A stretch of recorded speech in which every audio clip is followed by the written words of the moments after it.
og velkommen til os i Schuckmann.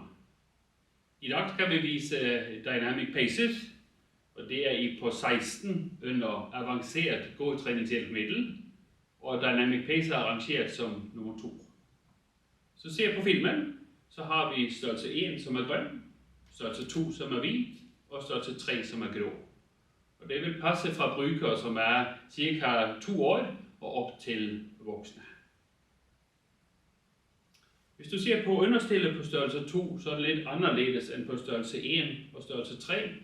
Og det for at vise det, at det går an at få et andet understil, et kombi-understil, som man kan bruge, hvis man skal gå udendørs. Det er det godkendt og testet for, og det er også en del af rammeaftalen med NAR. Hjulene på Dynamic Pacer har 4 funktioner.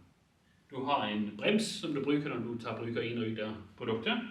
Du har en retningsspætter, hvis du går langs en lang gang. Du har en ryggespætter, som gør, at du kan hindre produktet eller hjulet i at trille bakover. Og så har du i tillæg en slæbebrems, som gør, at du kan øge eller mindske modstand på hvert hjul. Vi får vældig mye tilbagemeldinger på, at det er enkelt at forflytte sig fra sittende op i stående eller i gående. Så du ser, der er helt åbenhed og let at komme ind. Hvis man skal flytte ind i en bruger, så kan det ofte være 2 ting, som er fint at tænke på. Det ene det er, at vi har en vinkel af sædenheden, så stil den gerne helt frem, så vinklen er stillet fremover, og vinkle gerne kropsstøtten, også slik at den har mulighed for at fortsætte samme vinkel. Der løfter vi en bruger, du sætter på hoftestøtten, for at holde en god støtte rundt hoften, og for at sikre bruger ikke sklive. Og så lukker du rett og slett igen kropsstøtten her. Det du vil opleve da, det er, at det ikke er sikkert, at højden stemmer helt med sædenhed og overkant kropsstøtte i forhold til axil eller armen. Og der har du mulighed for at stille højden i det her, slik at du får akkurat den højden imellem sædenhed og kropsstøtte, som du ønsker. Men hvad med højden ned til gulvet da? Jo, der må du på andre siden her. Der har du en hvid knot her.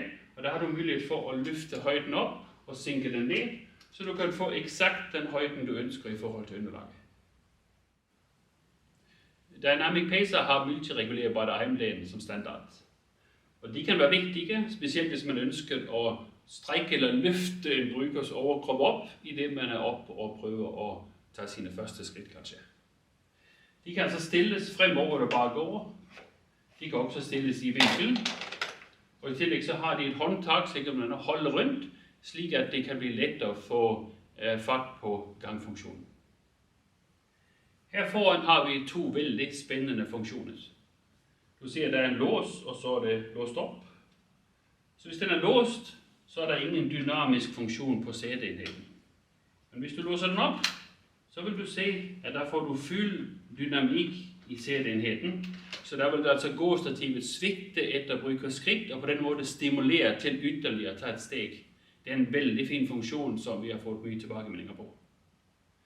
Men det står ikke det, for når man går, så bevæger vi os anatomisk op og ned, men vi bevæger os også sidevejs. Så derfor så skal jeg vise dig en anden funktion nu. Dynamic Pacer er også dynamisk sidevejs, for at følge en anatomisk gang. Der låser man op låsen her sådan, og når man har låst op den, så vil du se, at hele produktet kan bevæge sig også sidevejs med den dynamiske overramme. Og det gør, at du kan i Dynamic Pacer støtte op en bruger, give mye støtte der, hvor det er behov, og likevel så kan du være dynamisk både op og ned og sidevejs. Noget som igen gør det lettere at få en gangfunktion.